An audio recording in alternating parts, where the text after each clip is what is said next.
नमस्कार। आकाशवाणी से प्रस्तुत है समाचार संध्या।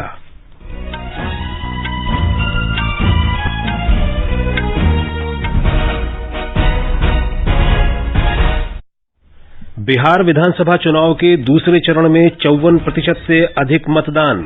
तीसरे और अंतिम चरण का प्रचार तेज। देश में कोविड से स्वस्थ होने की दर 92% के करीब पहुंची। सरकार ने कहा 60 करोड़ बचत बैंक जमा खातों पर कोई सेवा शुल्क नहीं। अमेरिका में राष्ट्रपति पद के चुनाव के लिए मतदान जारी। और आईपीएल क्रिकेट में शारजाह में सनराइजर्स हैदराबाद और मुंबई इंडियंस के बीच मैच चल रहा है। समाचार संध्या में रवि कपूर के साथ मैं विशाल शर्मा।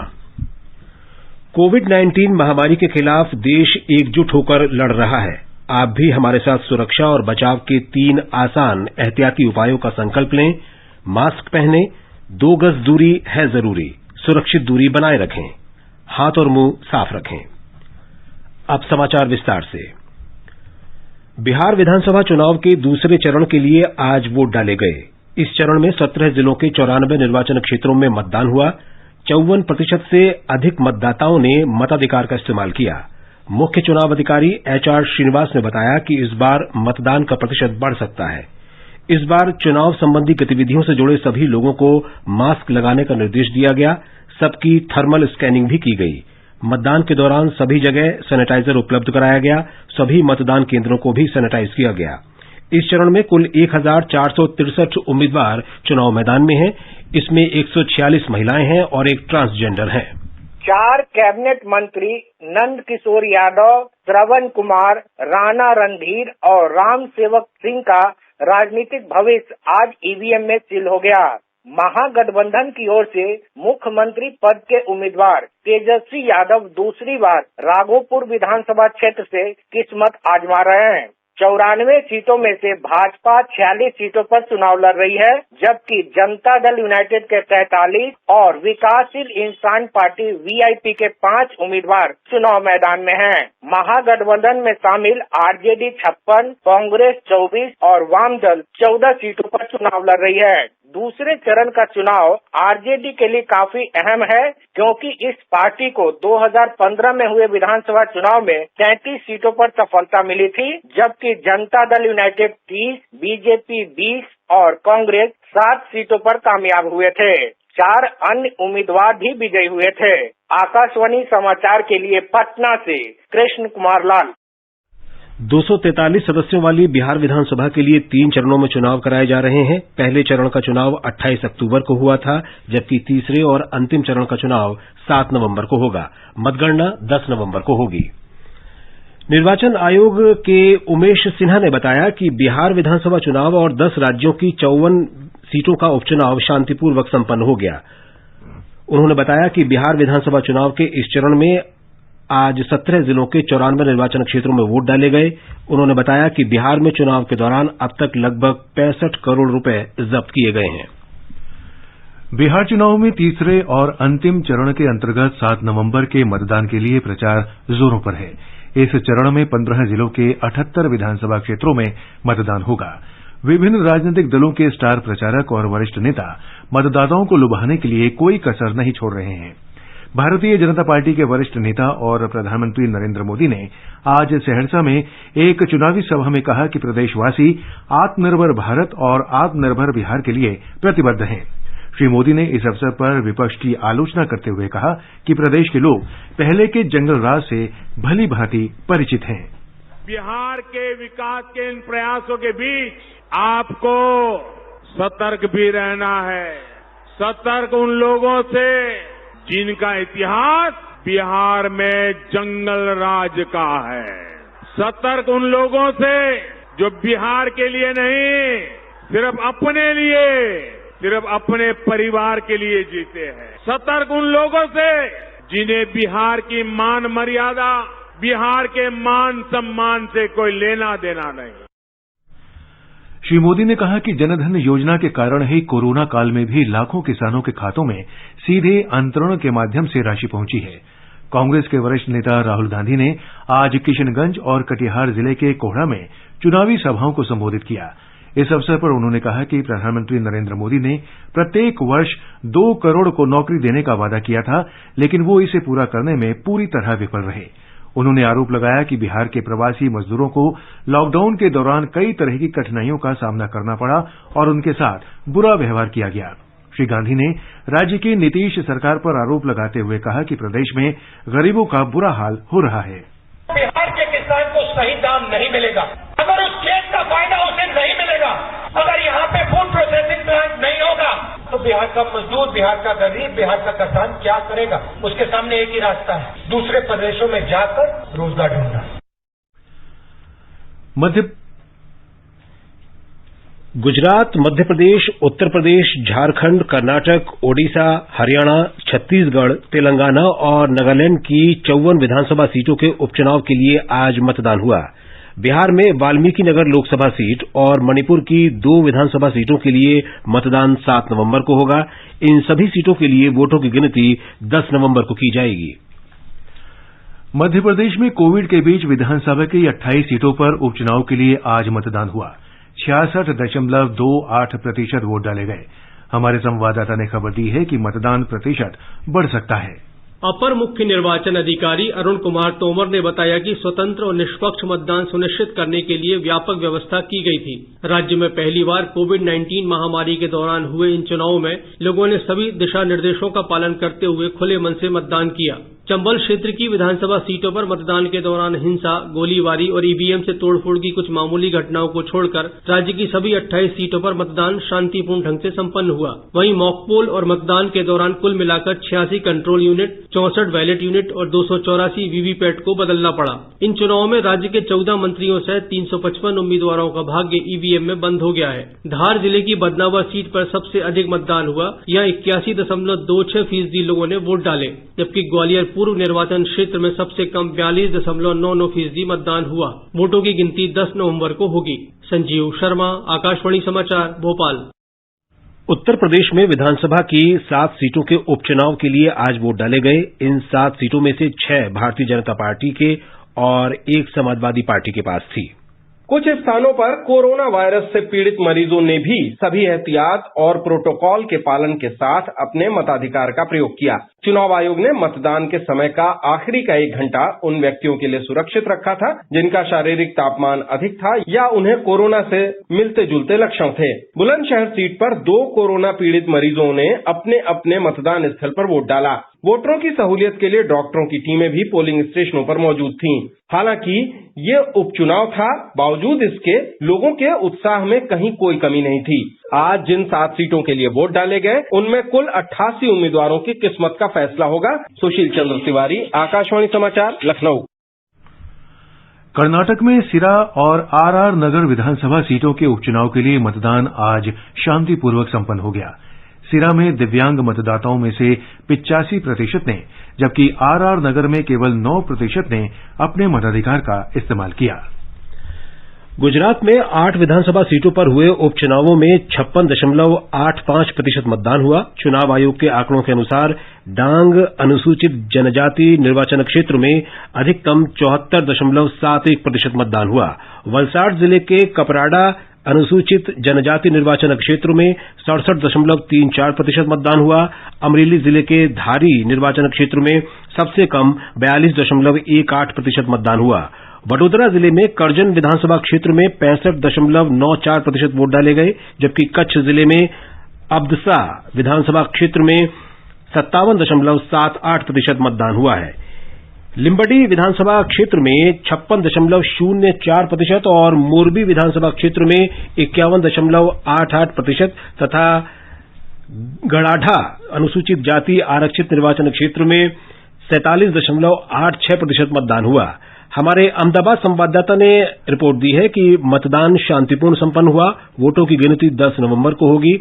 राज्यसभा चुनाव के दौरान इस साल की शुरुआत में कांग्रेस के विधायकों के इस्तीफे के बाद सभी 8 सीटें खाली हो गई थीं। ये समाचार आकाशवाणी से प्रसारित किए जा रहे हैं। ताजा समाचार जानने के लिए आप हमारे Twitter handle @AIR News Hindi को फॉलो कर सकते हैं। लो राधा, बारिश से बचने के लिए छाता तो मैं ले आई। डेंगू और चिकनगुनिया से बचने का उपाय वो कौन करेगा? ये तो किसी ने बताया ही नहीं। मैं बताती हूँ। पानी से भरी टंकियों और बर्तनों को अच्छी तरह ढक कर रखें। हर सप्ताह कूलर को खाली करके सुखाकर दोबारा भरें। घर व आसपास टूटे बर्तन, डिब्बे, टायर इत्यादि में पानी जमा न होने दें। मच्छरों के काटने से बचने के लिए कॉइल, क्रीम, मशीन आदि का प्रयोग करें। डेंगू के मच्छर दिन में काटते हैं, इसलिए पूरे शरीर को ढकने वाले कपड़े पहने। बुखार हो तो डॉक्टर की सलाह लें। समझ गयी? हाँ, समझ गई और अब दूसरों को भी बताऊंगी। ये कुछ आसान उपाय अपनाएं, डेंगू चिकनगुनिया को दूर भगाएं। स्वास्थ्य एवं परिवार कल्याण मंत्रालय, भारत सरकार द्वारा जनहित में जारी। ये आकाशवाणी है। देश में कोविड संक्रमण से ठीक होने की दर लगभग 92% पर पहुंच गई है। इस समय संक्रमित होने की दर 7.4% है।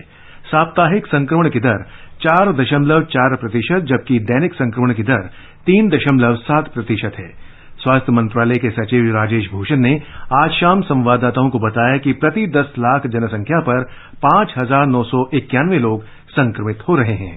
केसेस पर मिलियन पॉपुलेशन देखे जाएं तो हम 5,991 केस प्रति 10 लाख की आबादी पर हैं। हमसे जो बाकी देश हैं वो कहीं ज्यादा हैं, 5 गुने तक उनकी संख्या है, तो ये भी एक संतोष की स्थिति है।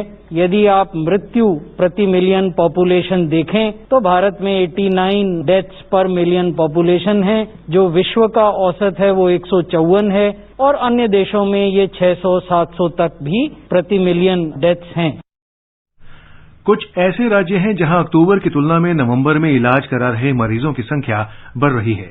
मणिपुर में पहले 2,000 मरीज इलाज करा रहे थे, जबकि अब इनकी संख्या 3,500 हो गई है।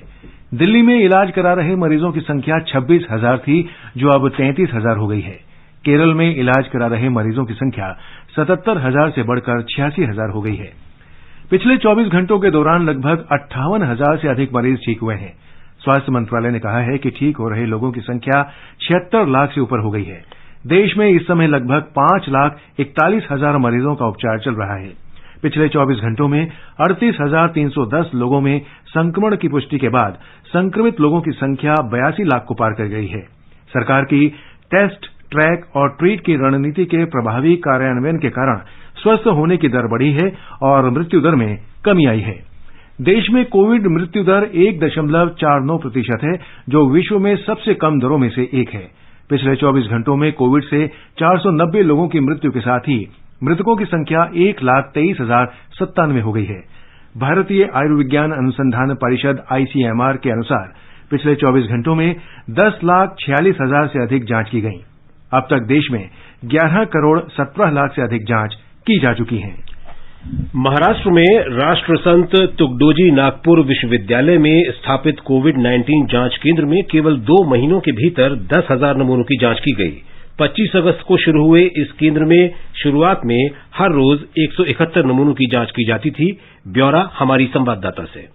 नागपुर जिला सर्जन और कोविड-19 नोडल अधिकारी कार्यालय ने राष्ट्रसंत तुकडोजी महाराज नागपुर विश्वविद्यालय के निदान केंद्र में परीक्षण के लिए 4 तकनीशियन, 2 डेटा एंट्री ऑपरेटर और 1 माइक्रोबायोलॉजिस्ट को नियुक्त किया है। प्रयोगशाला में उपलब्ध सुविधाएं प्रतिदिन 50 नमूनों का विश्लेषण करने के लिए ही सीमित है। हालांकि प्रयोगशाला में काम करने वाली पूरी टीम ने केवल 2 महीनों में 10,000 परीक्षण पूरे कर लिए हैं। नागपुर विश्वविद्यालय के जैव प्रौद्योगिकी विभाग, जैव रसायन विभाग और फार्मेसी विभाग के 15 से अधिक छात्र स्वयंसेवक भी इस निदान केंद्र में काम कर रहे हैं। इस टीम की समर्पित सेवा के कारण नमूनों का तेजी से विश्लेषण, समय पर रिपोर्टिंग और उनकी वास्तविक क्षमता से अधिक नमूनों का निरीक्षण संभव हो पाया है। माधुरी पांगे, आकाशवाणी समाचार, मुंबई।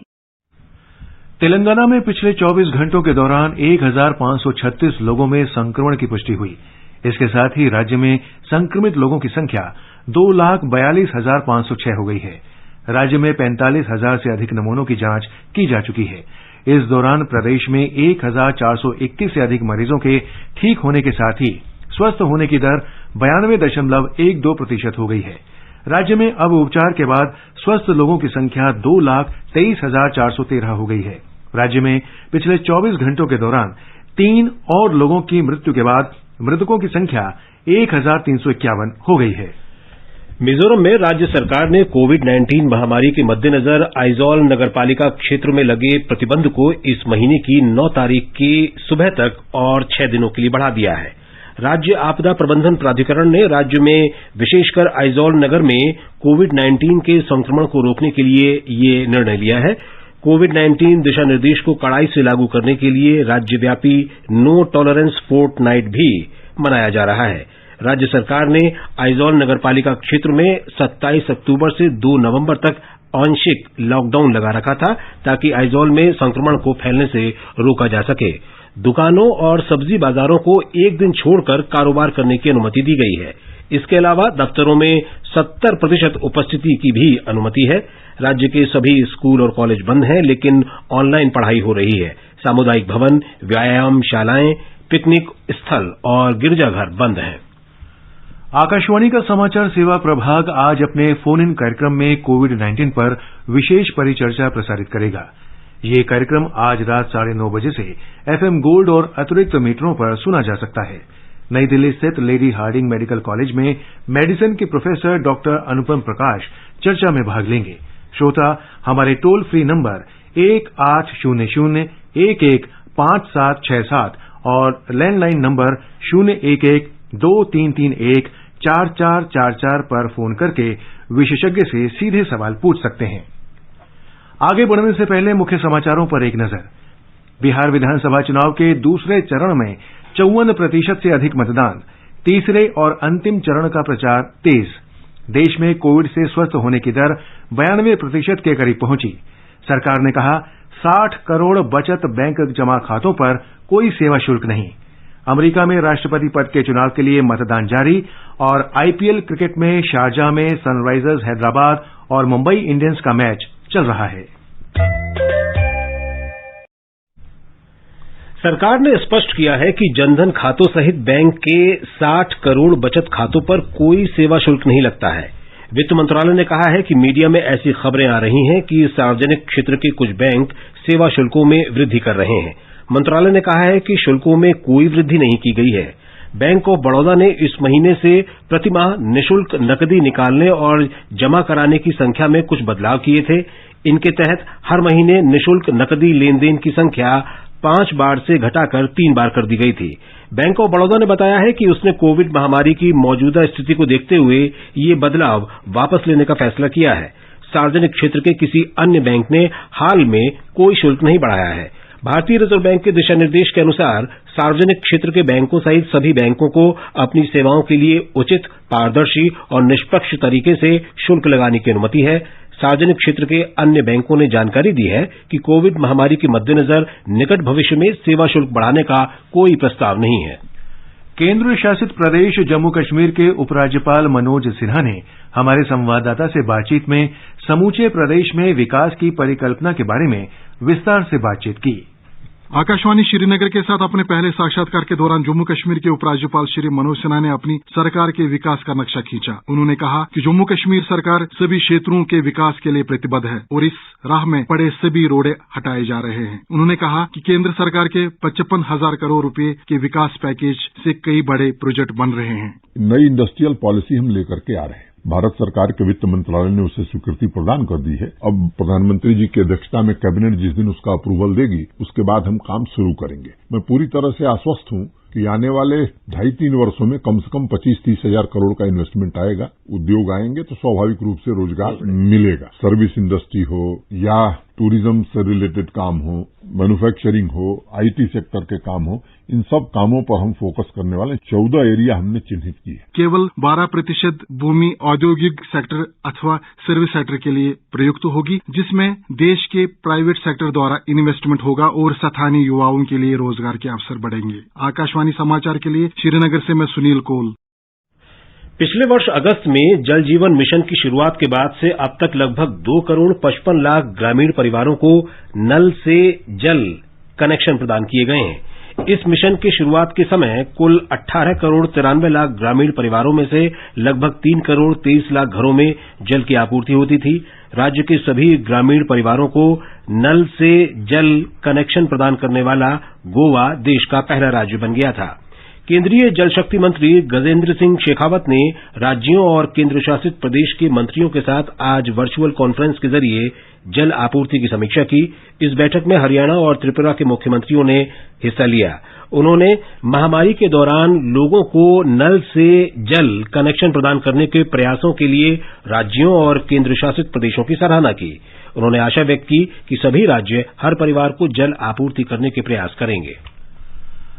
खाद्य और उपभोक्ता मामलों के मंत्री पीयूष गोयल ने देश में अच्छी गुणवत्ता के चावल का वितरण बढ़ाने की जरूरत पर बल दिया है। पौष्टिक चावल वितरण से संबंधित समीक्षा बैठक में भारतीय खाद्य निगम से समन्वित बाल विकास सेवाओं और मिड डे मील योजना के अंतर्गत अगले वित्त वर्ष में देश के सभी जिलों में अच्छी गुणवत्ता के चावल की सरकारी खरीद और वितरण के लिए बृहद योजना बनाने को कहा गया है। उन्होंने कहा कि देश के 112 चिन्हित जिलों के लिए अच्छे चावल की आपूर्ति पर विशेष ध्यान दिया जाए। खाद्य और सार्वजनिक वितरण विभाग लोक वितरण प्रणाली के माध्यम से चावल से संबंधित केंद्र प्रायोजित प्रायोगिक योजना चला रहा है। इस योजना को लागू करने के लिए 15 राज्य सरकारों ने संबंधित जिलों की पहचान कर ली है। आंध्र प्रदेश, गुजरात, महाराष्ट्र, तमिलनाडु और छत्तीसगढ़ ने अपने अपने जिलों में अच्छी गुणवत्ता के चावल का वितरण शुरू कर दिया है। ये समाचार हमारी वेबसाइट newsonair.com/hindi और हमारे mobile app news on AIR पर भी उपलब्ध हैं। चलो मिलकर एक शुरुआत करें, चलो एक फैसला आज करें, मास्क नहीं तो टोकेंगे, कोरोना को रोकेंगे, चलो एक इरादा करते हैं, चलो खुद से वादा करते हैं, मास्क नहीं तो टोकेंगे, कोरोना को रोकेंगे। समाचार संध्या में आपका फिर स्वागत है।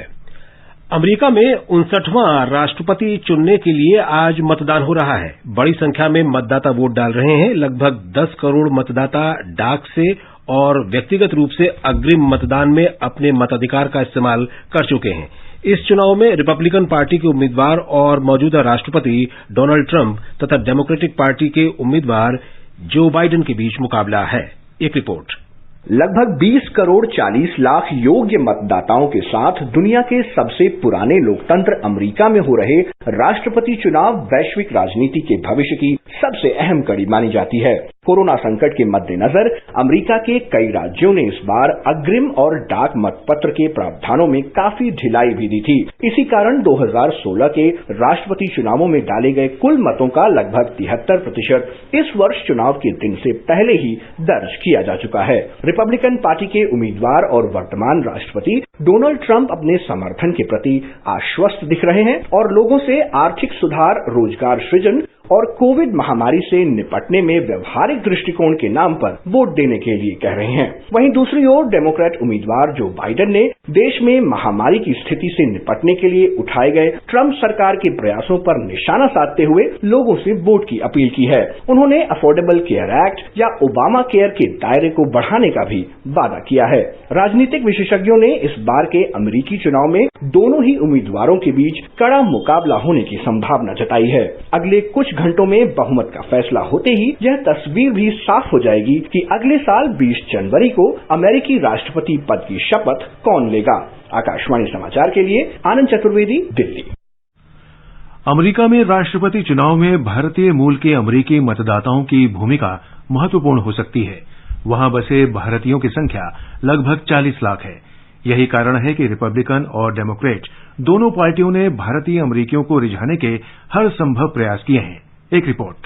रिपब्लिकन और डेमोक्रेटिक दोनों पार्टियां भारतीय मूल के अमेरिकी समुदाय को अपने पक्ष में करने के हर संभव प्रयास कर रही हैं। अमेरिका में मैक्सिको नागरिकों के बाद भारतीय सबसे अधिक संख्या में हैं। माइक्रोसॉफ्ट के मुख्य कार्यकारी अधिकारी सत्य नडेला, गूगल के मुख्य कार्यकारी अधिकारी सुंदर पिचई, पेप्सिको की पूर्व मुख्य कार्यकारी अधिकारी इंदिरा नूई जानी मानी भारतीय अमेरिकी हस्तियां हैं। सबसे अधिक संख्या में भारतीय न्यूयॉर्क में बसे हैं। इसके बाद शिकागो और वाशिंगटन डीसी का स्थान है। डेमोक्रेटिक पार्टी के उम्मीदवार जो बाइडेन ने अपने चुनाव अभियान के अपने घोषणा पत्र में भारतीय अमेरिकी मतदाताओं को तवज्जो दी है। उधर श्री ट्रंप ने अपने प्रचार के दौरान हाउडी मोदी कार्यक्रम में ट्रंप के साथ प्रधानमंत्री नरेंद्र मोदी की तस्वीरों वाला विज्ञापन ऑनलाइन शेयर किया। राजनीतिक परिदृश्य में भारतीयों का प्रभाव और उनकी संख्या काफी अधिक है। इसी के मद्देनजर दोनों दल उनके वोट पाने के लिए प्रयासरत रहे हैं। सुपर्णा सैकिया की रिपोर्ट के साथ समाचार कक्ष से दीपिका शर्मा। भारत ने आज निवेश के बारे में भारत संयुक्त अरब अमारात उच्च स्तरीय संयुक्त कार्यदल की 8वीं बैठक की मेजबानी की। कोविड-19 के कारण इसका आयोजन वर्चुअल माध्यम से किया गया। इस बैठक की अध्यक्षता वाणिज्य तथा उद्योग मंत्री पीयूष गोयल और संयुक्त अरब अमारात की कार्यकारी परिषद के सदस्य शेख हामिद बिन जायद अल नहयान ने की। इस संयुक्त कार्यदल का गठन दोनों देशों के बीच आर्थिक संबंधों को और मजबूत बनाने के लिए एक महत्वपूर्ण माध्यम के रूप में 2012 में किया गया था। दोनों नेताओं ने द्विपक्षीय व्यापार और निवेश की स्थिति पर संतोष व्यक्त किया। उन्होंने भारत और संयुक्त अरब अमारात के क्षेत्रों में निवेश के तौर तरीकों और आर्थिक विकास की संभावनाओं का पता लगाने की आवश्यकता पर सहमति व्यक्त की। छत्तीसगढ़ में बस्तर डिवीजन के बीजापुर जिले में आज पुलिस के साथ मुठभेड़ में एक माओवादी मारा गया। मुठभेड़ उसूर क्षेत्र में कमलापुर के जंगलों में हुई। घटनास्थल से माओवादी के शव के साथ 2 राइफलें और विस्फोटक बरामद हुए हैं। इस बीच केंद्रीय रिजर्व पुलिस बल ने बीजापुर के जिले के जंगला क्षेत्र से 4 माओवादियों को गिरफ्तार किया है। पकड़े गए माओवादी एक पुलिसकर्मी की हत्या और आईईडी विस्फोटक लगाने सहित कई नक्सली गतिविधियों में शामिल थे। एक अन्य घटना में बस्तर डिवीजन के जनजातीय इलाके में 10 माओवादियों ने दंतेवाड़ा जिले के पुलिस अधीक्षक के समक्ष आत्मसमर्पण कर दिया। इनमें से 5 पर इनाम घोषित था।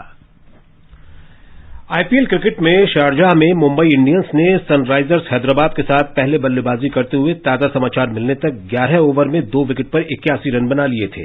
इससे पहले हैदराबाद ने टॉस जीतकर गेंदबाजी का फैसला किया। अगर आज मुंबई जीतती है तो कोलकाता नाइट राइडर्स की टीम प्ले ऑफ में पहुंच जाएगी। वहीं हैदराबाद की कोशिश इस मैच को जीतकर प्ले ऑफ में जगह बनाने की होगी। और अब एक नजर कल के मौसम पूर्वानुमान पर। राष्ट्रीय राजधानी दिल्ली में धुंध छाए रहने की संभावना है। न्यूनतम तापमान 10 से अधिकतम तापमान 30 डिग्री सेल्सियस के बीच रहेगा। मुंबई में आमतौर पर आसमान साफ रहेगा। न्यूनतम तापमान 23 डिग्री और अधिकतम तापमान 33 डिग्री सेल्सियस के आसपास रहेगा। चेन्नई में आसमान में बादल छाए रहने और हल्की वर्षा या बूंदाबांदी के आसार हैं। न्यूनतम तापमान 25 डिग्री और अधिकतम तापमान 32 डिग्री सेल्सियस के बीच रहेगा। कोलकाता में आमतौर पर आसमान साफ रहने की संभावना है। न्यूनतम तापमान 23 डिग्री और अधिकतम तापमान 31 डिग्री सेल्सियस रहने की संभावना है। केंद्र शासित प्रदेश जम्मू कश्मीर के जम्मू में सामान्यतः आसमान साफ रहेगा। न्यूनतम तापमान 13 डिग्री और अधिकतम 30 डिग्री सेल्सियस के आसपास रहेगा। श्रीनगर में शाम को आंशिक रूप से बादल छाए रहेंगे। न्यूनतम तापमान 1 डिग्री जबकि अधिकतम तापमान 20 डिग्री सेल्सियस के आसपास रहेगा। लेह में आंशिक रूप से बादल छाए रहेंगे। न्यूनतम तापमान 0 से 3 डिग्री कम जबकि अधिकतम तापमान 14 डिग्री सेल्सियस के आसपास रहेगा। गिलगित में सामान्यतः आसमान साफ रहेगा। 1 डिग्री सेल्सियस और 24 डिग्री सेल्सियस तापमान रहने के आसार हैं। मुजफ्फराबाद में आसमान मुख्य रूप से साफ रहेगा और न्यूनतम तापमान 8 डिग्री सेल्सियस और 28 डिग्री सेल्सियस तक रहने की संभावना है। गुवाहाटी में मुख्य रूप से आसमान साफ रहने के साथ ही आंशिक रूप से बादल छाए रहने की संभावना है। न्यूनतम तापमान 23 और अधिकतम तापमान 33 डिग्री सेल्सियस के आसपास रहेगा। और अब आर्थिक जगत की खबरों के साथ हैं मनोज पाठक। बॉम्बे स्टॉक एक्सचेंज का सेंसेक्स आज 504 अंक बढ़कर 40,261 पर बंद हुआ। उधर नेशनल स्टॉक एक्सचेंज का निफ्टी 144 अंक बढ़कर 11,814 दर्ज हुआ। अंतर बैंकिंग विदेशी मुद्रा बाजार में $1 की तुलना में रुपया 3 पैसा मजबूत होकर 74 रुपए 41 पैसे पर पहुंच गया और अंतर्राष्ट्रीय बाजारों में ब्रेंट कच्चे तेल की कीमत $40.40 प्रति बैरल के आसपास बनी रही। असम के कोकराझार जिले में रूपसी हवाई अड्डा क्षेत्रीय कनेक्टिविटी योजना के अंतर्गत अगले वर्ष जनवरी तक वाणिज्यिक परिचालन शुरू करने के लिए तैयार है। सूत्रों ने कहा है कि हवाई अड्डे को 69 करोड़ रुपए की अनुमानित लागत पर फिर से बनाया गया है और नागरिक उड्डयन महानिदेशालय द्वारा इसका लाइसेंस भी प्राप्त हो गया है। अंत में मुख्य समाचार एक बार फिर। बिहार विधानसभा चुनाव के दूसरे चरण में 54% से अधिक मतदान। तीसरे और अंतिम चरण का प्रचार तेज। देश में कोविड से स्वस्थ होने की दर 92% के करीब पहुंची। सरकार ने कहा 60 करोड़ बचत बैंक जमा खातों पर कोई सेवा शुल्क नहीं।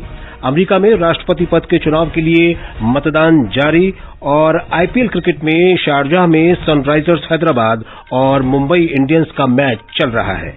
इसके साथ ही समाचार संध्या का ये अंक समाप्त हुआ। नमस्कार।